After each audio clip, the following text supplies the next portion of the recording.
तो होता क्या है सर्दियों में, अगर आप अपने सेहत का ध्यान नहीं रखते हैं या रेगुलर चेकअप नहीं कराते हैं, के बाद एक तरफ लकवा मार जाता है, जिसको हम लोग सीवियर कहते हैं। बाहर के वर्किंग पैटर्न में और बिहार के वर्किंग पैटर्न में क्या डिफरेंस लगा आपको? हमारे बिहार में थोड़ा सा डिफरेंट है, कल्चर है, हर जगह का अपना कल्चर है। हम लोगों ने देखा है कि ब्लड प्रेशर काफी ज्यादा हो जाता है, जिसके कारण दिमाग में नस फटने का रिस्क रहता है। हो गया तो हार्ट अटैक है, उसी तरह से ब्रेन का हो गया तो ब्रेन अटैक हो गया।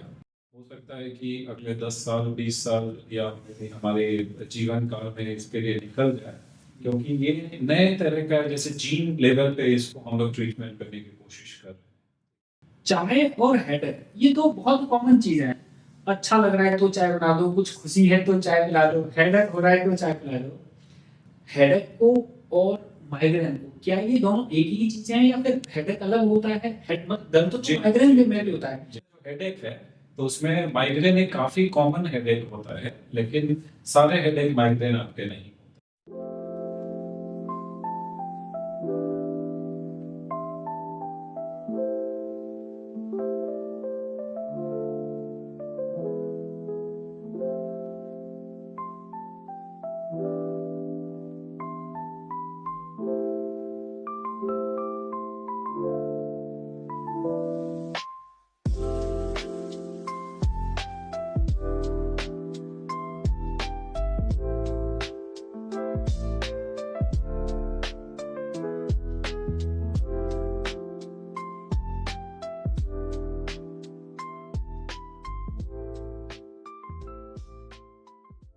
नमस्कार, मैं सूर्यकांत त्यागी और आप देख रहे हैं इटर्नल ट्रैक विद सूर्य। आपका हृदय से स्वागत है। इस पॉडकास्ट चैनल के माध्यम से मेरा उद्देश्य विभिन्न क्षेत्रों के विशेषज्ञों के द्वारा सही, जरूरी एवं सटीक जानकारी आप तक पहुंचाना है। इसी कड़ी में आज की पॉडकास्ट में हमारे गेस्ट हैं बिहार पटना से जाने माने एवं वरीय मस्तिष्क रोग विशेषज्ञ डॉक्टर गुंजन कुमार। आज की पॉडकास्ट में हम बात करेंगे मस्तिष्क से संबंधित रोगों के बारे में कि न्यूरो के या दिमाग के रोग क्या क्या होते हैं, एपिलेप्सी क्या होती है, अल्जाइमर क्या होता है, सीवे क्या होता है, स्ट्रोक क्या होता है, पैरालिसिस क्या होता है, इन्हीं सब के बारे में। मानसिक रोग में या मस्तिष्क रोगों में खान पान का क्या महत्व होता है, लाइफस्टाइल मॉडिफिकेशन से क्या फर्क पड़ता है, एक्सरसाइज का क्या महत्व होता है एवं अन्य जानकारियां सर से जानेंगे। नमस्ते सर, हृदय से स्वागत है सर आपका। नमस्कार। कैसे हैं सर? बढ़िया है, बढ़िया। थैंक यू यहाँ पे बुलाने के लिए, और ये बहुत ही अच्छा माध्यम है जिससे हम लोग जनता से भी जुड़ सकते हैं। थैंक यू बुलाने के लिए। आज के समय में सर, जैसे सर्दी का समय है, देखा जाता है कि किसी मरीज को जो है वो सडनली पैरालाइज हो जाता है, हाथ पैर काम करना बंद कर जाते हैं। तो ये सब क्या होता है सर?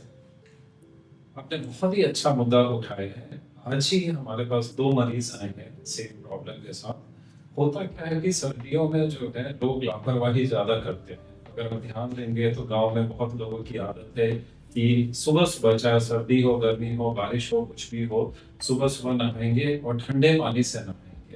और बहुत दूसरा एक और प्रॉब्लम है कि हम लोग कई बार पेशेंट्स को कहते हैं, पेशेंट्स नहीं, आम आदमी को कहते हैं कि आप साल में सालाना अपना चेकअप कराइए, ब्लड प्रेशर कराइए, शुगर कराइए।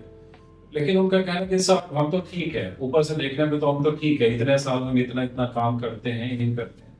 तो होता क्या है सर्दियों में, अगर आप अपने सेहत का ध्यान नहीं रखते हैं या रेगुलर चेकअप नहीं कराते हैं, तो सर्दी के कारण आपका ब्लड प्रेशर जैसा अचानक से फ्लक्चुएट करता है, खासकर रात के समय में या सुबह में। अगर आप टॉयलेट जाते हैं, ज्यादा जोर लगाते हैं, तो मस्तिष्क में जो है आपका ब्लड प्रेशर या अचानक से प्रेशर बढ़ने के कारण काफी सारे हमारे पेशेंट आते हैं और अचानक से गिर गए, उसके बाद एक तरफ लकवा मार जाता है, जिसको हम लोग सीवीए कहते हैं। और अधिकतर केसेस में हम लोगों ने देखा है कि ब्लड प्रेशर काफी ज्यादा हो जाता है, जिसके कारण दिमाग में नस फटने का रिस्क रहता है। बीमारियों के बारे में बातें करते रहेंगे जी। और पहले सर जानेंगे आपके बारे में। आपका व्यक्तिगत जीवन कैसा रहा, प्रारंभिक जीवन कैसा रहा, प्रारंभिक शिक्षा कैसी रही, और स्वास्थ्य क्षेत्र में कैसे आना हुआ, क्या फैमिली बैकग्राउंड था, या स्वास्थ्य क्षेत्र ही क्यों चुना आपने? देखिए, मेरा स्कूलिंग जो है शुरू से ही हम 9 इयर्स हम हैदराबाद में थे, वहाँ पे थे। हमारे पिताजी हैं फर्स्ट डीएम न्यूरोलॉजिस्ट हैं बिहार झारखंड के। बहुत सुंदर। अच्छा, उन्होंने ही स्टार्ट किया था IGNS इंदिरा गांधी इंस्टीट्यूट है, वहीं पे जो न्यूरोलॉजी डिपार्टमेंट है, न्यूरोलॉजी का कॉन्सेप्ट उन्होंने ही स्टार्ट किया था। और मेरा स्कूलिंग हैदराबाद में हुआ है, फिर उसके बाद MBBS है बॉम्बे से, MD दिल्ली से है और DM बैंगलोर से है। तो सब जगह से हमने प्रारंभिक शिक्षा और उसके बाद जो है अपना जो न्यूरोलॉजी का है उन्होंने किया था। फिर उसके बाद यहाँ पे हमें मौका मिला कि एम्स पटना है, उसमें डिपार्टमेंट मैंने ही स्टार्ट किया था। एम्स पटना में? एम्स पटना में फर्स्ट टाइम जो न्यूरोलॉजी का डिपार्टमेंट स्टार्ट किया था, सारा एस्टैब्लिश हमने किया था। और अब PMCH में हैं वहाँ पे। जी। क्या ऐसा फैमिली दबाव था कि आप भी डॉक्टर ही बने, और वो भी न्यूरोलॉजिस्ट ही बने, जैसे कि पिताजी थे न्यूरोलॉजिस्ट, तो ऐसा कुछ था, दबाव था, या फिर जो है आपका ध्येय था, आपका बनना था, इंटरेस्ट था आपका न्यूरोलॉजिस्ट? ऐसा कोई दबाव बिल्कुल नहीं था, क्योंकि मेरे बड़े भैया हैं, उनका उनसे ज्यादा मेहनत की अगर हम बोले तो उनका, लेकिन उनका रुझान ज्यादा इंजीनियरिंग की तरफ था, तो ऐसा कोई ऐसा दबाव बिल्कुल नहीं था, ये बाय चॉइस है। और शुरू से न्यूरोलॉजी जो डिपार्टमेंट है या अगर फील्ड हम कहेंगे तो उसमें काफ़ी इंटरेस्ट रहा है, क्योंकि काफ़ी क्लिनिकल फील्ड है। इसमें आपको काफ़ी सोचना पड़ता है, पेशेंट के साथ इंटरैक्ट करना पड़ता है, पेशेंट को देख के तब आपको करना पड़ता है। बहुत सारे फील्ड अगर आप देखेंगे मेडिकल साइंस मशीनों की तरफ चले, लेकिन ये फील्ड अभी भी ट्रेडिशनल फील्ड अभी भी है, जिसमें जब तक हम पेशेंट को ढंग से नहीं देखेंगे, उनके साथ एक पर्सनल रैपो अगर एस्टैब्लिश नहीं करेंगे, तो पेशेंट का डायग्नोसिस या सही ट्रीटमेंट करना पॉसिबल नहीं। जैसा कि आपकी स्पेशलिटी है न्यूरोलॉजी, क्या होता है न्यूरोलॉजी, और न्यूरोलॉजी में कौन कौन से ऑर्गन इन्वॉल्व रहते हैं? जैसे होता है स्पेशलिटी तो न्यूरोसर्जरी भी है जी, तो न्यूरोलॉजी में एज ए आप न्यूरोफिजिशियन हैं, न्यूरोलॉजिस्ट हैं, तो आपकी स्पेशलिटी ऑफ एरिया क्या है? देखिए, न्यूरोलॉजी जो है वो 2 वर्ड से बना हुआ है, एक न्यूरॉन हो गया और एक लॉजी हो गया। अगर आप देखेंगे, लॉजी का मतलब हो गया स्टडी हो गया, जैसे जियोलॉजी हो गया, फिर इस तरह से अलग अलग लॉजी हो गया। तो उसी तरह से न्यूरॉन है, न्यूरॉन एक इकाई है जिससे हमारा सारा जो मस्तिष्क है सब कुछ उसी से न्यूरॉन से बनता है। तो बेसिकली जो न्यूरोलॉजी फील्ड है वो आपके ब्रेन जो हो गया, ब्रेन से डील करते हैं, स्पाइनल कॉर्ड है उससे डील करते हैं, हाथ पाँव की नसों से हम लोग डील करते हैं, मांसपेशी के जो बीमारी है उनसे डील करते हैं। तो ये सब है जो कॉमन होते हैं, तो इनसे हम लोग डील करते हैं। न्यूरोलॉजी में कौन कौन सी कॉमन कंडीशंस होती हैं, या न्यूरोलॉजी की कौन कौन सी बीमारियां होती हैं? अगर आप देखेंगे, अगर उसको न्यूरोलॉजी जो हमारी बीमारियां हैं उसको हम लोग 2 कैटेगरी में ब्रॉडली हम लोग अगर उसको डिवाइड कर सकते हैं। एक हो गए जो इमरजेंसी में हम लोग के पास पेशेंट आते हैं, जैसे किडनी के पेशेंट हो गए, एपिलेप्सी कहते हैं उसको, या स्ट्रोक हो गया, लकवा, या जो गाँव में कहते हैं कि हवा मार गया, ये हो गया। जो पैरालिसिस के पेशेंट हो गए, इन सब के पेशेंट आते हैं। और जो क्रोनिक बीमारी है जो बार बार होता है पेशेंट को, जैसे कि हेडेक का हो गया, सिर दर्द का पेशेंट हो गया, मल्टीपल स्क्लेरोसिस हो गए, डिमेंशिया हो गया, ऐसी काफी सारी बीमारियां हैं, मांसपेशियों की कमजोरी हो गई, नसों की कमजोरी हो गई। तो ऐसे बहुत सारी बीमारियां हैं जिनसे हम लोग डे टू डे हम लोग बेसिस पे पेशेंट्स देखते हैं और उनका इलाज करते हैं। थोड़ा बात करेंगे, जैसे एपिलेप्सी क्या होता है? जी, एपिलेप्सी हो गया। देखिए, पहला चीज में एपिलेप्सी से काफी सारी मिथ्स या ये सब जुड़ी हुई है। अगर आप देखेंगे तो पहला चीज मैं क्लैरिफाई करना चाहूंगा यहाँ पे कि एपिलेप्सी और सीजर दोनों अलग है, उसमें दोनों सेम नहीं है। सीजर हो सकता है, जैसे हम लोग कहते हैं कि किसी को दौरा आया है, झटका आया है, वो हो गया सीजर। और अगर किसी को बार बार झटका आता है या बार बार आता है, जैसे कई बार होता है, तो उसमें उस पेशेंट को एपिलेप्सी कहते हैं। तो ये मेन डिफरेंस हो गया एपिलेप्सी और सीजर में। इसके साथ बहुत सारी व्याख्याएं जुड़ी हुई हैं, ये सब है। ये बहुत लोग अभी भी सोचते हैं कि कोई जादू टोना कर दिया है, तो क्या कर दिया है, ये सब कर दिया है, लेकिन ऐसा कुछ नहीं है। ये बेसिकली आपके ब्रेन में जो होते हैं छोटे छोटे वायर्स होते हैं, न्यूरॉन्स होते हैं, उनमें बिजली होता है, इलेक्ट्रिसिटी होता है, बहुत माइक्रो वोल्टेज सब में होता है। तो आपस में अगर कहा जाए कि किसी ब्रेन के एरिया में शॉर्ट सर्किट हो गया है या वहाँ पे अनकंट्रोल्ड इलेक्ट्रिकल डिस्चार्ज अगर हो जाए तो उसी के कारण पेशेंट तरह तरह के झटके या तरह तरह के सीजर्स के साथ प्रेजेंट कर सकते हैं। वो भी बहुत तरीके के होते हैं। मेन जो लोगों का धारणा है कि झटका का मतलब क्या पूरा पेशेंट बेहोश होकर इस तरह से करना, वो एक तरह का हुआ है। कुछ और भी होते हैं, जैसे कुछ चंद सेकंड्स के लिए बच्चे ऐसे ही हो जाते हैं, देखते रहते हैं, कई बार होते हैं, या एक ही हाथ का फड़कना या बैठे बैठे चौंक जाना।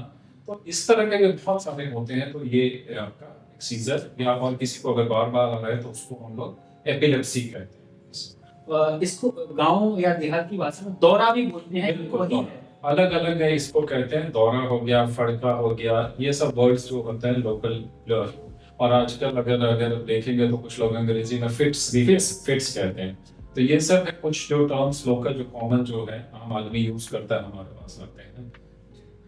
इसके कारण क्या हो सकते हैं? एपिलेप्सी के कारण क्या हो सकते हैं? जी, एपिलेप्सी के कई कारण हो सकते हैं। सिंपल में अगर देखा जाए तो हमारे देश में अभी भी एक काफी मुख्य कारण है इन्फेक्शन।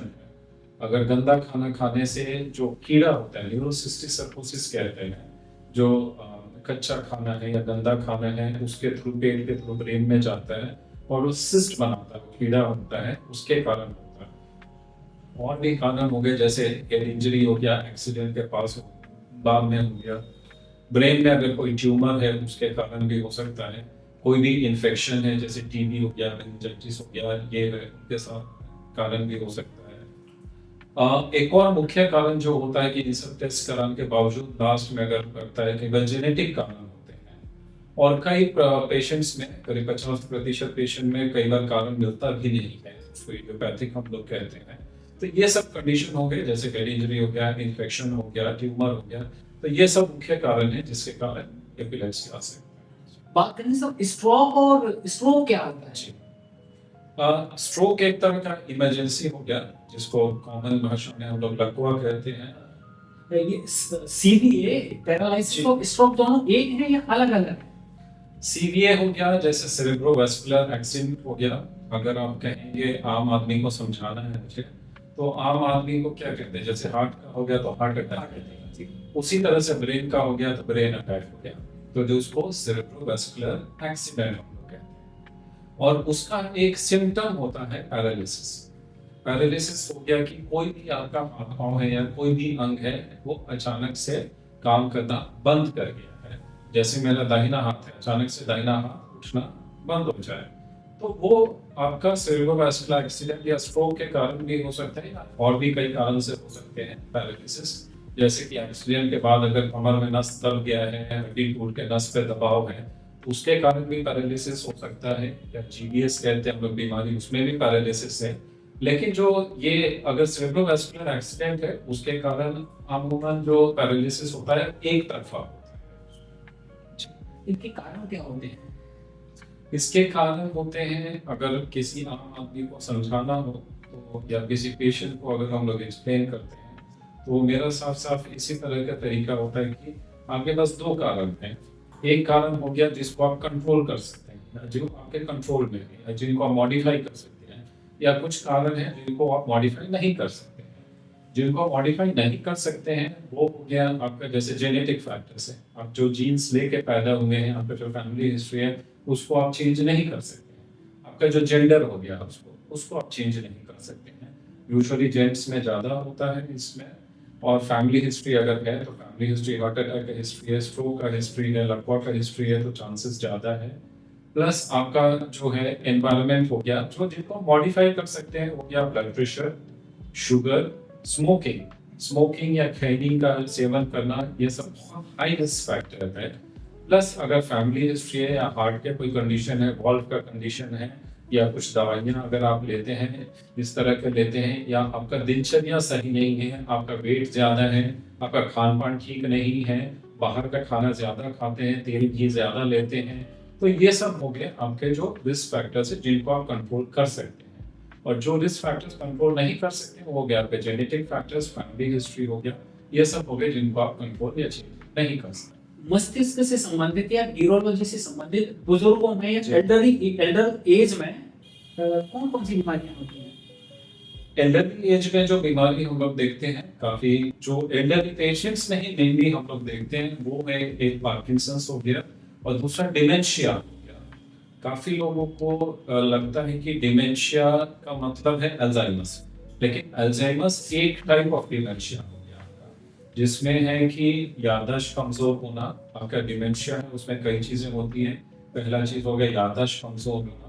उसमें भी एक बहुत बड़ा मिथ है कि जैसे हम पेशेंट के पास रिलेटिव से पूछेंगे कि आप बताइए इनका याददाश्त कैसा है, साहब इनका याददाश्त तो बहुत अच्छा है, पुरानी बातें सारी याद है। लेकिन वो गलत है। सबसे पहले पुरानी बातें नहीं जाती हैं। सबसे पहले जो आप नॉर्मल कन्वर्सेशन क्या करते हैं, जैसे हम और आप कर रहे हैं, तो थोड़ी देर बाद आप भूल गए उसमें, या सुबह नाश्ता क्या किया है, सामान इधर उधर रख देना, ये सब। प्लस साथ में आदमी का बिहेवियर चेंज होना, ज्यादा जिद्दी हो जाना, ज्यादा इस तरह से जो इनअप्रोप्रिएट बिहेवियर हम लोग कहते हैं वो करना, कहीं पे यूरिन कर देना, पेशाब कर देना, ये सब है।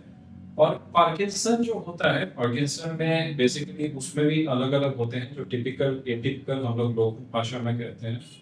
तो उसमें तीन चार चीजें होती है। एक हाथों का कंपन होना, दूसरा चलते चलने में दिक्कत आना, आदमी धीरे धीरे चलने लगता है, कुछ पेशेंट्स गिरने लगते हैं जी। कुछ पेशेंट्स नींद में अचानक से उठ के चिल्लाना, बड़बड़ाना, जैसे हम और आप बात कर रहे हैं वैसे ही उठ के अचानक से चिल्लाना, बड़बड़ाना, इस तरह से करना। तो ये सब कुछ है चीजें जो पार्किंसंस के फेवर। हम अपने दादा दादी जो जी। आस पड़ोस के घर में जो बुजुर्ग रहते थे उनमें देखते थे उनके कान हाथ जो है ऐसे कांपते थे। और अभी थोड़ी देर पहले चाय पिया है उन्होंने, जी। थोड़ी देर बाद बोलते हैं कि चाय दे दो, फिर हम बोले अरे चाय तो अभी तो दिया है, कहाँ दिया है, मैंने तो नहीं दिया। ये एग्जैक्ट वही है। एग्जैक्ट वही, आपने बहुत ही सही पॉइंट आपने उठाया है। ये सब एग्जैक्ट वही है। बीमारियों की बातें तो चलती रहेगी। आपने ग्रेजुएट MBBS मुंबई से किया जी जी। और पोस्ट ग्रेजुएट लालाराम आर्यन राम मनोहर लोहिया दिल्ली से किया, दिल्ली से। और फिर स्पेशलाइजेशन न्यूरोलॉजी में निमहांस बेंगलुरु से। जी जी। दुनिया का या देश का तो सबसे बड़ा इंस्टीट्यूट है निमहांस। बिल्कुल बिल्कुल। निमहांस के बारे में कुछ बताइए। जैसे कि मैं इसी में ऐड करना चाहूंगा, अभी आप बिहार में हैं, जी। आपने अपनी MBBS पोस्ट ग्रेजुएट और स्पेशलाइजेशन बाहर से किया है। जी। बाहर के वर्किंग पैटर्न में और बिहार के वर्किंग पैटर्न में क्या डिफरेंस लगा आपको? देखिए, मैं एक चीज और इसमें ऐड करना चाहूंगा कि स्कूलिंग में भी मैं 9 साल हैदराबाद में था। वो तो ये तो मेरा बचपन में हैदराबाद, पटना, दिल्ली, बॉम्बे, फिर बैंगलोर, कम से कम 5 शहरों में मैंने देखा है। उसमें सबका अपना अपना वर्किंग पैटर्न है, सबका अपना फायदा है, सबका अपना नुकसान है। जैसे निमहांस है, वहाँ उससे ज्यादा प्रोफेशनल इंस्टीट्यूट शायद ही कोई आपको मिलेगा देश में। उससे ज्यादा कोई प्रोफेशनल इंस्टीट्यूट है वहाँ पे। सब कुछ इतना सिस्टमेटिक है, इतना ही है कि ना आपको कुछ एक्स्ट्रा इसकी जरूरत है। आप जाइए, अगर आप सिस्टम में रहेंगे सब कुछ आपका होगा। और वहाँ का जो आपका, अगर कहेंगे कि रिकॉर्ड कीपिंग है, फाइल रिकॉर्ड कीपिंग है। जैसे एग्जांपल मैं देना चाहूँगा, एक पेशेंट आई थी जब निमहांस में शुरू में फर्स्ट मंथ में मैंने एक पेशेंट आई थी, उसके फाइल पे लिखा हुआ था बेबी ऑफ करके कुछ रहता है। तो बेबी ऑफ साधारणतः आदमी लिखता है जब किसी नवजात बच्चा है या शिशु है, उसका नामकरण नहीं हुआ है, तो बेबी ऑफ मदर के नाम से लिख देते हैं। और एक लेडी आई, उसके करीब 30-35 साल की लेडी होगी, उसके गोद में एक बच्ची थी। तो जैसे ही उसने एंटर किया, मुझे लगा बच्ची पेशेंट है क्योंकि बेबी ऑफ करके। तो मैंने पूछा कि इसमें क्या प्रॉब्लम है क्या? तो बोली नहीं, ये फाइल मेरी बच्ची का नहीं है, फाइल मेरा है। तो वो फाइल 35 साल पुराना फाइल था। तो जो रिकॉर्ड कीपिंग है, अगर एक बार फाइल बन जाता है आपका, लाइफ लॉन्ग वही फाइल रहता है, चाहे 50 साल बाद जाइए, 60 साल बाद जाइए। तो उससे जो आगे के जनरेशन या डॉक्टर्स आते हैं, उनको समझने में बहुत ये आसानी होती है कि कैसे डेवलप किया है मेडिकल साइंस, कैसे किया है। और वहाँ पे जो एक पैटर्न है जो देखा है मैंने कि रेस्पेक्ट का, चाहे वो कितने भी सीनियर डॉक्टर हों, कोई जूनियर हो या कोई भी स्टाफ हो, उनको वहाँ पे सर या मैडम करके ही एड्रेस करते हैं। ये चीज़ हमारे बिहार में थोड़ा सा डिफरेंट है, कल्चर है, हर जगह का अपना कल्चर है। यहाँ पे पर्सनल टच ज्यादा है, लोगों को आपके व्यक्तिगत जीवन से ज्यादा रहता है, आपके बारे में वरी ज्यादा करते हैं उसमें। तो ये वाला कॉन्सेप्ट है, आपके पेशेंट्स आपसे थोड़ा पर्सनल टच प्रेफर करते हैं, आपके बारे में वरी करेंगे, गलत आपको कुछ, आपकी तबीयत खराब नहीं है तो आपके पास बहुत फोन आने शुरू हो जाएंगे कि डॉक्टर साहब, वो तो उनको वो अपना मानते हैं यहाँ पे। ये आपका डिफरेंस है, एक जुड़ाव यहाँ पे ज्यादा है काफी। जैसा कि आपने बताया उस मरीज के बारे में, जी तो बेबी ऑफ नेहा का, जी तो वो मरीज जब बचपन में ये छोटा रहा होगा तब से उसका इलाज चल रहा है, तभी से उसका नाम बेबी ऑफ करके है, बाद में उसका नाम है, अब उसकी बेबी हो गई है, तब से इलाज चल रहा है। नाम वही है। तो ये पैटर्न जो है, जो लोग वहाँ पहले से हैं उनको पता है, लेकिन जो नए जा रहे हैं जी तो अचंभे नहीं हो जाएगा। जी जी जी बेबी ऑफ कैसे हो सकता है? जी अच्छा, आपने आरएमएल से एमडी मेडिसिन किया, जी। तो ऐसा पहले से टारगेट था कि आपको न्यूरोलॉजी ही करना है, या कोई दूसरी ब्रांच, कार्डियोलॉजी हुआ, नेफ्रो हुआ, और भी तो स्पेशलाइजेशन है? देखिए, पहला चीज था कि एमबीबीएस में मैंने डिसाइड कर लिया था कि मुझे सर्जिकल साइड प्रेफरेंस नहीं है, मेडिकल साइंस है। उसमें भी मेडिसिन में दो था प्रेफरेंस था, या तो एक चेस्ट मेडिसिन है या आपका न्यूरोलॉजी है, यही दो मेरे प्रेफरेंसेस हैं। तो जब रैंक आया, अच्छा रैंक आया, आरएमएल में हो गया एडमिशन, तो उसके बाद मैंने डिसाइड किया कि न्यूरोलॉजी करना है, वो भी इंडिया के सबसे अच्छे इंस्टीट्यूट से ही करना है, वही मेरा डिसीजन। जब आपने डिसाइड कर लिया है कि न्यूरोलॉजी ही करना है, तो आपके और सेंटर भी डिसाइड था कि देश के सबसे अच्छे संस्थान से करना है। स्वाभाविक है, आपके आइडियल भी कोई रहे होंगे जिनसे इंस्पिरेशन रही होगी आपको कि उन जैसा बनना है, या पिताजी को देखते हुए ये डिसाइड किया था? पिताजी का तो फैक्टर एक है, बिल्कुल फैक्टर है, पिताजी का बचपन से उनको हम लोग देख रहे हैं। अभी भी काफी काम करते हैं, उस समय जब आईजीएमएस में थे तो भी 16-16 घंटे 18-18 घंटे काम करते थे। डायरेक्टर रह चुके हैं आईजीएमएस के, तो डायरेक्टर के साथ साथ ओपीडी भी चलाते थे, तो स्वाभाविक है कि डुअल काम हो गया, डबल काम हो गया उसमें 16 घंटे। और बाकी जब निम्हांस में भी गए, वहाँ पे भी काफी लोग मेरी गाइड है, डॉक्टर नलिनी मैडम है, बाकी डॉक्टर टैली है, डॉक्टर वीरेंद्र सर हैं, डॉक्टर संजीव सिन्हा, ऐसे काफी लोग हैं जिनसे काफी प्रेरणा मिली है। उनसे देखिए, हर व्यक्ति डिफरेंट होता है, तो अगर आप सबके साथ काम करेंगे तो आपको हर किसी से कुछ ना कुछ आपको पॉजिटिव ही मिलेगा। तो ऐसे कई लोग हैं जिनका इन्फ्लुएंस हमारे ऊपर रहा है, तो निम्हांस का सबसे बड़ा इन्फ्लुएंस और हमारे पिताजी का बिल्कुल। जैसा कि आपने बताया डॉक्टर नलिनी रही आपकी इंस्पिरेशन रही, तो उनकी ऐसी क्या स्पेशलाइजेशन थी या किसी बीमारी पे ऐसी क्या कमांड थी कि वो अगर ये इस बीमारी का मरीज है तो नलिनी मैडम ही उसको क्योर कर सकती हैं, या उनका कमांड बहुत अच्छा है, तो ऐसा क्या स्पेशलाइजेशन था उनका? नलिनी मैडम का, उनको जो मसल वाला बीमारी हम लोग कहते हैं, न्यूरोमस्कुलर, उसमें उनका काफी अच्छा स्पेशलाइजेशन है, उनका काफी नाम है। नलिनी मैडम का उनका जो एक्सपर्टीज है वो न्यूरोमस्कुलर है, उसकी बीमारियों पे है, जैसे मस्कुलर डिस्ट्रॉफी हो गया, अगर आपने नाम सुना है आजकल काफी आ रहा है, ड्यूशेंस मस्कुलर डिस्ट्रॉफी या डीएमडी हम लोग कहते हैं, वो हो गया। फिर मायस्थीनिया ग्रेविस है, मायस्थीनिया ग्रेविस हमारे सबसे बड़े सुपरस्टार हैं इंडिया के, अमिताभ बच्चन जी हो,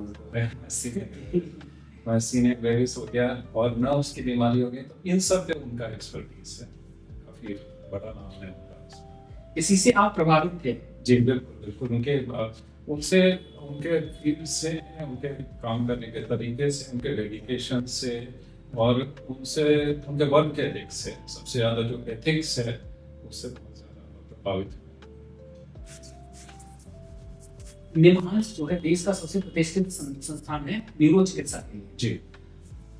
क्या सारे मरीज जो है, जो जिसकी बीमारी, जिसका इलाज कहीं नहीं है वहाँ है निम्हांस में, या फिर कोशिश करते हैं कि वेल क्योर हो जाए, ऐसा कुछ है? जो भी बीमारी हो, या ऐसी कोई बीमारी है न्यूरोलॉजी में जिसका क्योर नहीं हो? न्यूरोलॉजी में कई बीमारियां हैं जिनका अभी भी क्योर नहीं है। देखिए, कई सारे अभी बीमारी हम लोग के हैं जिनको हम लोग समझने की कोशिश कर रहे हैं। अगर आपने देखा होगा, कुछ बीच में काफी सारे क्राउड फंडिंग का कॉन्सेप्ट आया था कि जैसे एक इंजेक्शन में 13 करोड़ का एक इंजेक्शन है, 18 करोड़ का एक इंजेक्शन। जी, हमारे भी कुछ पेशेंट्स थे, हमारे खुद के पेशेंट्स, उन्होंने किया था, काफी एसएनए करते हैं, स्पाइनल मस्कुलर एट्रोफी, उसका एक ही इंजेक्शन है, वो काफी करोड़ों में दाम है। उसी तरह से ड्यूशेंस मस्कुलर डिस्ट्रॉफी है, उसमें भी है। तो ये सब जो बीमारियां हैं, इन पे अभी शोध चल रही है, इसमें तो इनमें अभी डेफिनेट क्योर नहीं है, लेकिन है बिल्कुल कुछ मेडिसिन है, ये सब है जिनसे हम लोग उसका स्पीड कम कर सकते हैं, बढ़ने का स्पीड। हो सकता है कि अगले 10 साल 20 साल या हमारे जीवन काल में इसके लिए निकल जाए, क्योंकि ये नए तरह का है, जैसे जीन लेवल पे इसको हम लोग ट्रीटमेंट करने की कोशिश कर रहे हैं। ये कुछ बीमारी है। बात बात पर लोग बोलते हैं कि उसको छोड़ दो, वो तो मेरा हेडेक है, मुझे हेडेक हो रहा है, चाय बना दो, मुझे हेडेक हो रहा है। चाय और हेडेक ये तो बहुत कॉमन चीज है। अच्छा लग रहा है तो चाय बना दो, कुछ खुशी है तो चाय पिला दो, हेडेक हो रहा है तो चाय पिला दो। हेडेक भी बहुत बड़ी बीमारी है जो कि प्रत्येक को हो ही जाता है। तो असल में हेडेक क्या होता है? हेडेक मतलब सिर दर्द हो गया, और अगर आप देखेंगे लोग रियलाइज नहीं करते हैं, अगर हेडेक का क्लासिफिकेशन है तो करीब 200-300 पेज हो गए हैं। इतने तरह के हेडेक होते हैं। 200-300 प्रकार से हेडेक है। जी जी, ज्यादा ही होगा, 200-300 पेजेस हैं तो इसमें बहुत सारे हेडेक हैं। लेकिन अगर ब्रॉडली उसको हम अगर समझाना है मुझे, तो हम लोग दो तरह से क्लासिफाई करते हैं। जो 80% केसेस होते हैं जिसमें प्राइमरी हेडेक हम लोग कहते हैं, और 20% केस हो गए जो सेकेंडरी हेडेक कहते हैं। तो प्राइमरी हेडेक में जो माइग्रेन हो गया, जिसको अर्धकपाली कहते हैं गांव में, कि आधे सिर में आपको सिर दर्द होता है। फिर टेंशन हेडेक हो जाए जो मांसपेशियों में जकड़न जैसा होता है। फिर आपको ये हो गया ट्राइजेमिनल ऑटोनोमिक सेफेलजिया, ये सब हो गए। ये सब बहुत सारे हेडेक इस तरह के। सेकेंडरी हेडेक हो गया, जो सेकेंडरी हेडेक जो किसी और कारण से है, जैसे कि इन्फेक्शन है, ट्यूमर है, तो ये सब है, तो वो भी है, लेकिन सिर्फ 20% केसेस में है। तो ये अगर बोला जाए तो ब्रॉड क्लासिफिकेशन हेडेक का ये। टेंशन भी हेडेक का कारण है। बिल्कुल है, टेंशन भी है, जो तनाव हो गया, स्ट्रेस हो गया है, बहुत बड़ा कारण है। चाहे माइग्रेन हो, टेंशन, हेडेक हो, या अचानक से ब्लड प्रेशर बढ़ के कोई नसों में घटना हो गया, ये बहुत सारे तो टेंशन बहुत बड़ा कारण है कि खासकर आज के जो फास्ट मूविंग जो हम लोग कहते हैं उसमें है, जो जिसमें तो उसमें टेंशन बहुत बड़ा कारण है। ये हेडेक को और माइग्रेन को, क्या ये दोनों एक ही चीजें हैं या फिर हेडेक अलग होता है? हेड मतलब दर्द तो माइग्रेन में भी होता है, लेकिन हेडेक एक अलग हो गया और माइग्रेन, तो ये दोनों चीजें एक ही है अलग है, या स्पेशली माइग्रेन क्या होता है? देखिए, ये वही बात होगी कि जैसे आप ये लेने जाए, अगर डिटर्जेंट लेने जाए, तो डिटर्जेंट सर्फ जो है एक तरह का डिटर्जेंट है आपका जी, लेकिन सर्फ और डिटर्जेंट सेम नहीं हुआ, तो सारे डिटर्जेंट आपके सेम। उसी तरह से जो हेडेक है, तो उसमें माइग्रेन एक काफी कॉमन हेडेक होता है, लेकिन सारे हेडेक माइग्रेन आपके नहीं होते हैं। माइग्रेन में टिपिकली अगर देखा जाए तो माइग्रेन में आधे सिर में होता है, सिर दर्द होता है। आधे सिर दर्द में क्लासिकली जो कहते हैं आधे सिर दर्द में होता है, या कॉमन भाषा में कहते हैं कि नस का टपकना, या नस का घूमना, या नस का फड़फड़ाना, नस में पता चलता है। जी जी जी जी, तेज तेज होता है, और काफी तेज होता है सिर दर्द। उस समय पेशेंट को न तेज रोशनी हो गया, ना हल्ला हो गया, ये बिल्कुल पसंद नहीं आता है। अकेलापन, अकेले रहना, अंधेरे कमरे में बंद करके रहना, उल्टी जैसा होना, या उल्टी हो भी जाना, ये है। तो ये क्लासिकल फीचर्स अगर हम कहेंगे माइग्रेन के हैं। और इसका जो ड्यूरेशन कहते हैं वो 4 घंटे से 72 घंटे होता है। हो सकता है 4 घंटे से 72 घंटे मतलब आपके 3 दिन। और मोस्टली जो पेशेंट्स हमारे पास आते हैं तनाव के कारण, स्ट्रेस के कारण, फास्टिंग के कारण, आपको गाड़ी वाड़ी में जाने के कारण, धूप में जाने के कारण, भीड़ भाड़ में जाने के कारण, इन सब के कारण ये हेडेक होता है। मेडिसिन तो यहाँ पे नहीं डिस्कस कर सकते हैं जी। लेकिन फिर भी अगर किसी को माइग्रेन है और दवा का इंतजाम नहीं है उसके पास, या फिर दवा खत्म हो रहा है, या फिर नहीं जानता है, तो घर पर ही माइग्रेन को ठीक करने का कोई तरीका है, होम रेमेडीज कुछ ऐसा कुछ है?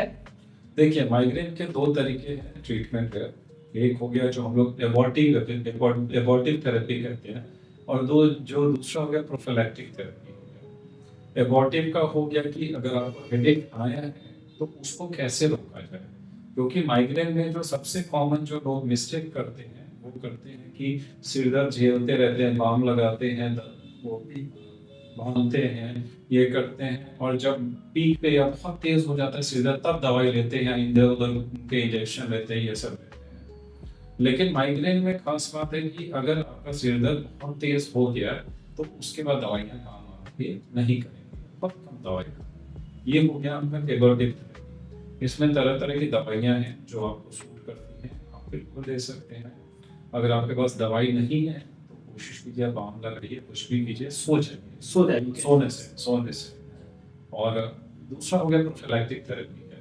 अगर किसी को महीने में 2 बार से ज़्यादा अगर सिर दर्द हो रहा है, 2 या 3 बार से ज़्यादा है, या सिर दर्द ऐसा है कि जिसके कारण काम में बाधा आ रही है, जैसे आप हैं, अगर आप काम नहीं कर पा रहे हैं, आपको छुट्टी लेना पड़ रहा है बार बार या दिक्कत है, तो ऐसे में हम लोग ऐसे में प्रोफिलैक्टिक थेरेपी देते हैं। लेकिन इन सब के बावजूद जो सबसे इम्पोर्टेंट बात है जो आपने उठाया है, वो है लाइफस्टाइल मॉडिफिकेशन, जिस पे लोग काम नहीं करते। लाइफस्टाइल मॉडिफिकेशन हमारे क्लिनिक में अभी हम लोग ने स्टार्ट किया हुआ स्ट्रेस क्लिनिक। स्ट्रेस हो गया, जिसमें लोगों को सिखाते हैं कि आप स्ट्रेस से दूर कैसे रहिए। इसमें है तो एक स्ट्रेस से दूर रहना है, टाइम पे सोना है, टाइम पे उठना है, उठ के नाश्ता आपको टाइम पे करना है, ठीक है। और जिन जिन कारण से आपको सिर दर्द होता है, वो कोशिश कीजिए वो कारण आप अवॉइड करें। ये हेडेक और माइग्रेन में कॉमन डिफरेंस क्या है, जैसे कैसे अलग करेंगे differentiation between migraine and headache, तो कैसे पता करेंगे?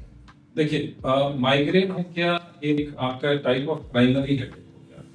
प्राइमरी हेडेक जो 80% केसेस में हम लोग कहते हैं उनमें प्राइमरी है। प्राइमरी हेडेक में कहते हैं कि जैसे हम लोग स्कैन कराएंगे, ये सब कराएंगे, वो सब आपका नॉर्मल है।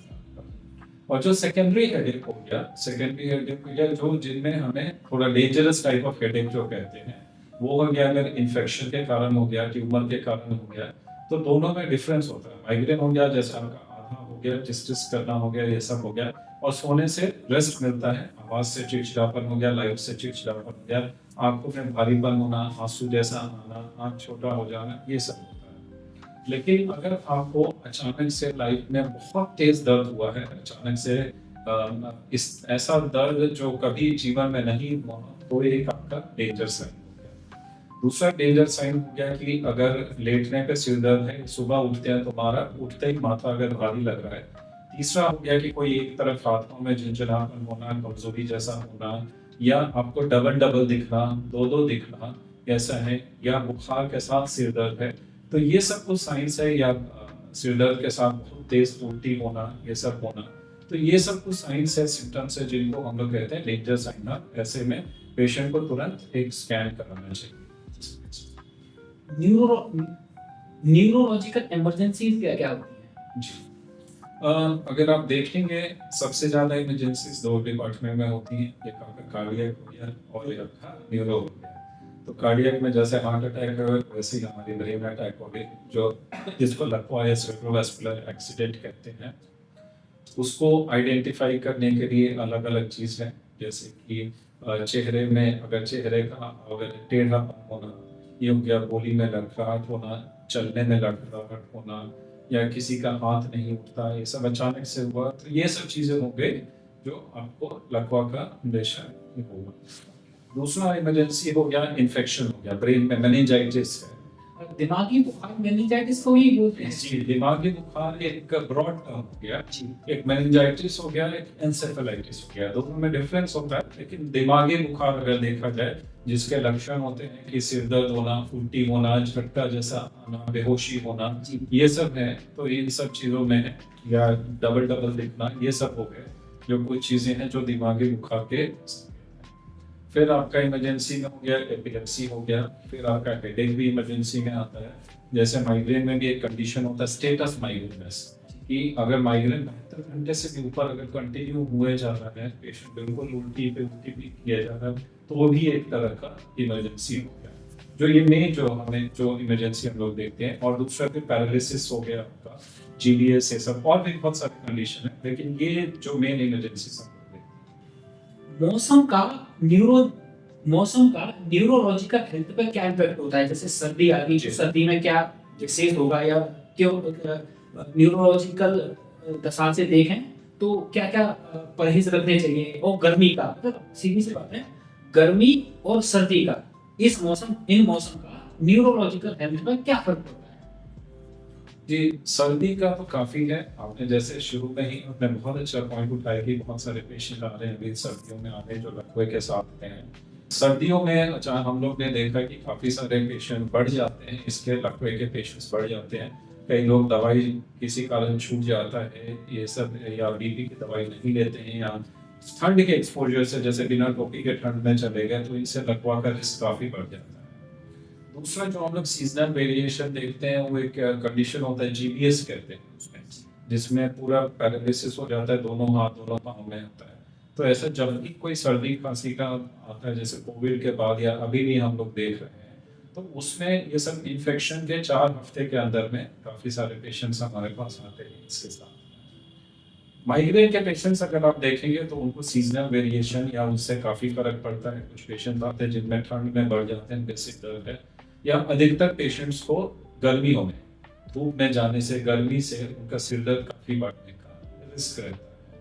साथ के साथ बहुत सारे मेनिंजाइटिस हो गए या वायरल इन्फेक्शन हो गए, उनके कॉम्प्लिकेशन हो गए, वो सर्दी गर्मी में जैसे जो सीजन भी सबसे होता है वैसे बढ़ता है। अच्छी नींद कितनी महत्व रखती है मानसिक हेल्थ के लिए, न्यूरोलॉजिकल हेल्थ के लिए?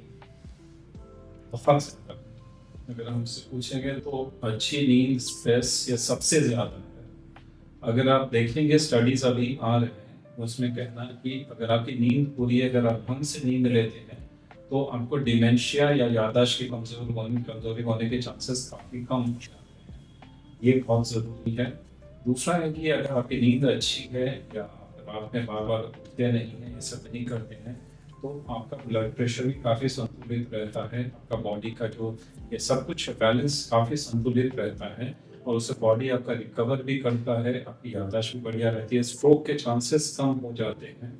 और अगर आप देखेंगे एपिलेप्सी, अगर सीजर, ये बहुत लोग नहीं जानते हैं कि खासकर जुवेनाइल माइक्रोनिक एपिलेप्सी है, अगर पेशेंट नहीं सोता है, उसके अगले दिन झटका आने के बहुत बहुत हाई चांसेस होते हैं। तो नींद पूरा होना बहुत ज़्यादा है। और माइग्रेन वाले पेशेंट्स, टेंशन टाइप हेडेक वाले पेशेंट्स, अगर ये नींद पूरा नहीं करते हैं, तो माइग्रेन में शुरू में एपिसोड ही होता है, वो मतलब महीने में एक आध बार होता है, बढ़ते बढ़ते डेली हो जाते हैं, जिसको हम लोग क्रोनिक कहते हैं। न्यूरोलॉजिकल हेल्थ या फिर न्यूरोलॉजी की बीमारियों में मेल और फीमेल का कोई फर्क है कि मेल में कुछ ज्यादा होगा या फीमेल में कम होगा, या ऐसा कुछ? बिल्कुल है, बिल्कुल है। आपने बहुत अच्छा सवाल किया है। जैसे स्ट्रोक है आपका, वो आपके मेल में ज़्यादा होता है, महिलाओं की अपेक्षा। हाँ, महिलाओं की अपेक्षा मेल्स में ज़्यादा होते हैं। फिर आपको डिमेंशिया हो गया, ऐसा हो गया, कुछ डिमेंशिया उसमें भी कुछ फीमेल्स में ज़्यादा है, कुछ मेल्स में। माइग्रेन के आप देखिए, कम से कम 10 में से 7-8 पेशेंट महिलाएं ज़्यादा होती हैं। काफ़ी ज़्यादा चांसेस है महिलाओं में होने का, माइग्रेन होने का। और भी कुछ बीमारियां जो स्पेसिफिक, जैसे ड्यूशेंस मस्कुलर डिस्ट्रॉफी हो गया, वो आपका जेनेटिक बीमारी है, एक्स लिंक्ड है, वो पुरुषों में ही होता है। महिलाओं में चूंकि 2 एक्स क्रोमोसोम होता है, उनमें कैरियर होती है, लेकिन उनमें बीमारी नहीं। सेक्सुअल एक्टिविटीज का और ब्रेन कनेक्शन कुछ है, या फिर सेक्सुअल एक्टिविटीज से न्यूरोलॉजिकल हेल्थ या बीमारियों का कोई संबंध है? सेक्सुअल एक्टिविटीज का अगर देखा जाए, तो जैसे हम लोग में एक हेडेक भी होता है, या अगर आपको सेक्सुअल एक्टिविटी या उसके समय अचानक से सिर में बहुत तेज सिर दर्द हो, तो वो एक रेड फ्लैग साइन या एक इमरजेंसी का संकेत भी हो सकता है। दूसरा अगर देखा जाए, तो एक अच्छा सेक्सुअल एक्टिविटी या सेक्सुअल लाइफ होना एक अच्छे नॉर्मल लाइफ का संकेत है।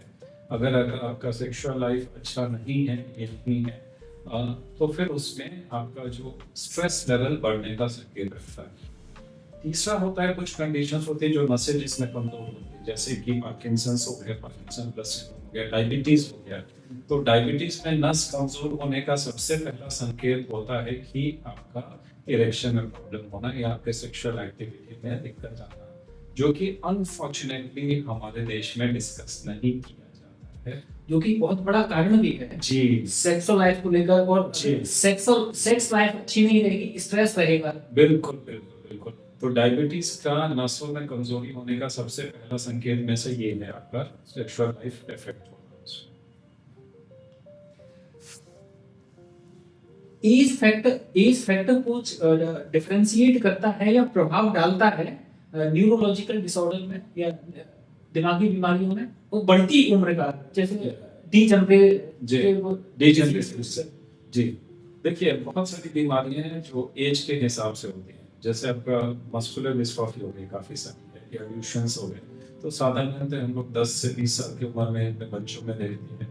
और काफी सारे जैसे आपका ये हो गया, लकवा हो गया, स्ट्रोक हो गया, डिमेंशिया हो गया, पार्किंसंस हो गया, ये सब बुढ़ापे की बीमारियां चलती हैं। ऑब्वियसली कुछ कुछ केसेस यंग में भी मिलते हैं, लेकिन ये सब अधिकतर आपके बुढ़ापे की बीमारियां चलती हैं। आजकल देखा जाता है कि जब भी सूचकांक आते हैं, अखबारों में खबर पढ़ते हैं कि पटना का AQI इतना हो गया है, दिल्ली का AQI इतना हो गया है, मास्क लगाना पड़ रहा है। जी।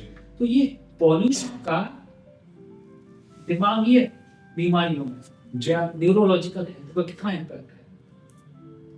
देखिए पॉल्यूशन का जो है, अगर देखा जाए तो एक शॉर्ट टर्म इम्पैक्ट होता है, एक लॉन्ग टर्म इम्पैक्ट होता है आपका। पॉल्यूशन का डेफिनेटली अभी जो लॉन्ग टर्म इम्पैक्ट है कुछ सालों में हमें पता चलेगा, क्योंकि पॉल्यूशन इतना ज़्यादा पॉल्यूशन शायद ही 30 साल पहले हम लोग नहीं देखते थे।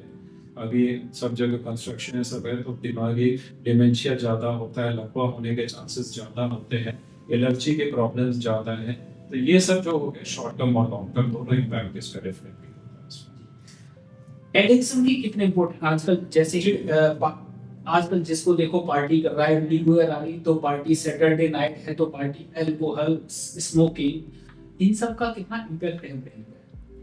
इन सब का बहुत ज़्यादा इम्पैक्ट है, और अनफॉर्चुनेटली हमारे जो अगली जनरेशन है उसमें एडिक्शन बहुत ज़्यादा है, तरह तरह के एडिक्शन है। और एक ही बच्चे में हम लोग देख रहे हैं पॉली एडिक्शन, मतलब मल्टीपल एडिक्शन, गांजा हो गया, ग्लू हो गया, आपका ये शराब हो गया, तो इससे ब्रेन की नसें कमज़ोर हो जाती हैं, इमरेज होने के चांसेस ज़्यादा होते हैं, लकवा होने के चांसेस ज़्यादा होते हैं। अगर आप इन्फेक्टेड सुई यूज़ कर रहे हैं तो उससे HIV हेपेटाइटिस होने के चांसेस रहते हैं, जो कि ब्रेन को अलग से इफेक्ट करता है। तो और स्मोकिंग अगर आप बाकी सारी चीज़ें आप कंट्रोल कर लीजिए, फिर भी अगर आप स्मोकिंग नहीं कीजिएगा कंट्रोल, तो आपके स्ट्रोक होने के चांसेस बहुत ज़्यादा। डाइट का, एक्सरसाइज का, जी। मेडिटेशन का जी, कितना इम्पैक्ट है या कितना फर्क पड़ता है न्यूरोलॉजिकल हेल्थ की दृष्टि से? डाइट का, एक्सरसाइज का, इसका बहुत ज़्यादा है। अगर आप देखेंगे, खासकर हेडेक ही आपने पॉइंट उठाया था माइग्रेन में, तो मेरा कहना है कि 50% आप ठीक हो जाएंगे सिर्फ डाइट कंट्रोल करने से, नींद पूरा करने से, एक्सरसाइज करने से। और अगर आप नियमित तक शेड्यूल बनाते हैं एक्सरसाइज का, डाइट का, इसका करते हैं, तो आपके स्ट्रोक या लकवा होने के चांसेस भी कम हो जाते हैं उसमें। आजकल प्रत्येक व्यक्ति मोबाइल में घुसा हुआ है, 24 घंटे देख रहा है सोशल मीडिया फोन। मोबाइल का क्या इम्पैक्ट है? मोबाइल का अगर देखेंगे तो हम लोग ने भी, जैसे आयरलैंड से मैंने हेडेक में फेलोशिप किया था आयरलैंड से, तो वहाँ पे हम लोग ने केसेस 40-50 केस हम लोग ने प्रेजेंट किए थे, जिसमें हमने देखा था कि कोविड जो हुआ था उसमें ऑनलाइन क्लासेस शुरू हुआ था। तो ऑनलाइन क्लासेस के बाद सबके पास मोबाइल आ गया, बच्चों के पास, तो क्लास तो 2 घंटा करते हैं, लेकिन 8-10 घंटा PUBG करते हैं, ये सब करते हैं, इंस्टाग्राम ये सब देखते हैं, तो सबके गर्दन का जो शेप है वो आपका बिगड़ता जाता है। नॉर्मली वो C शेप में होता क्या है, उसके कारण ऐसे होते होते सीधा होकर रिवर्स हुआ जाता है, तो इससे बहुत ज़्यादा है।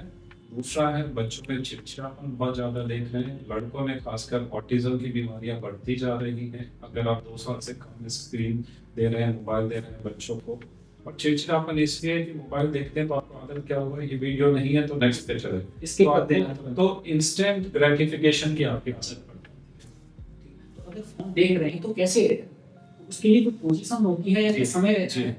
जी, फोन अगर देखते हैं इस तरह से आप देखेंगे तो आपके गर्दन पे 60 किलो का वजन बढ़ता है। जी। जी, सॉरी 27 किलो का वजन बढ़ता है, और ऐसे रखेंगे तो 5 किलो का। तो एक सिंपल तरीका, इसको हाथ ऐसे रखिए, ऊपर करके ऐसे रखिए, ठीक है। अपना स्क्रीन टाइम आज के डेट में मोबाइल में सबने स्क्रीन टाइम बिल्कुल लिमिट कीजिए, ये एक सिंपल तरीका है, ये पोजीशन है। एक मुख्य चीज, आज लोग सुबह, आजकल सभी वर्किंग पैटर्न में या ऑफिस वर्कर या कोई भी सुबह उठते ही उन्हें कॉफी चाहिए। किसी की मॉर्निंग शुरुआत होती है कॉफी से, किसी की चाय से। तो चाय और कॉफी से कैसे ब्रेन एक्टिवेट होता है? बोलते हैं कॉफी पीते ही मतलब एक्टिव हो जाता हूँ, एनर्जी आ जाती है। चाय कॉफी में कैफीन जी, जो कि एक स्टिमुलेंट होता है, वही स्टिमुलेंट कई मात्रा में, काफी मात्रा में आपके इसमें भी होता है, एनर्जी ड्रिंक्स में भी, जो रेड बुल हो गया ये सब में भी होते हैं। तो वो ब्रेन में हार्मोन चेंजेस या जो ब्रेन में न्यूरोट्रांसमीटर, जो एक्साइटेटरी न्यूरोट्रांसमीटर होते हैं, उनको बढ़ा देता है हमारे उसमें। तो ब्रेन में हमारे एक्साइटेटरी होते हैं और इनहिबिटरी होते हैं। तो जब हम लोग रिलैक्स करते हैं तो इनहिबिटरी वाला बढ़ता है और एक्साइटेटरी वाला। तो अगर आप देखेंगे जो लोग ज़्यादा कॉफ़ी चाय पीते हैं, एनर्जी ड्रिंक पीते हैं, उनकी धड़कन भी तेज़ हो जाती है सर। तो बेसिकली वो बॉडी को एक्साइट करता है। हमारे दर्शकों के लिए सलाह, या इससे पहले ब्रेन को हेल्दी रखने के लिए एज ए न्यूरोलॉजिस्ट जी। आपके 5 गोल्डन रूल्स। पहला गोल्डन रूल है नियमित एक्सरसाइज। दूसरा चीज़ है बाहर का प्रोसेस फूड बंद कीजिए। वापस जो हमारे पूर्वज जैसे खाते थे, मिलेट्स हो गया, ये सब हो गया, उसको आप अपने डाइट में बैलेंस डाइट लीजिए। तीसरा हो गया अपना वेट कंट्रोल कीजिए। चौथा हो गया बच्चों के साथ जैसा कि खेलिए, ब्रेन को भी आपने एक्सरसाइज बताया डॉक्टर दीजिए, नलिनी physical भाई exercise आपकी कीजिए। इंस्पिरेशन रहे। और पांचवा हो गया कि आप जो है बाकी दोस्तों के साथ मिलकर रहिए, अपना स्क्रीन टाइम से कम रखिए। दर्शकों के लिए, हमारे दर्शकों के लिए सलाह। ये जो न्यूरोलॉजिकल प्रॉब्लम है अधिकतर का बिल्कुल इलाज है, लेकिन टाइम इज ब्रेन हम लोग कहते हैं। तो जिसको जो टाइमली है, अगर कुछ भी आपको आपके साथ में कोई भी है, किसी में भी आपको थोड़ा सा भी डिफरेंस लगे, आप तुरंत उनसे कॉन्टैक्ट कीजिए किसी न्यूरोलॉजिस्ट से। ओझा के पास मत जाइए। सारी बीमारियों के आज के डेट में इतना रिसर्च है कि अधिकतर बीमारियों का इलाज है हमारे पास। प्लीज प्लीज प्लीज कॉन्टैक्ट कीजिए जब भी अगर आपको लगे किसी को कोई इलाज है। बहुत बहुत आभार आपका।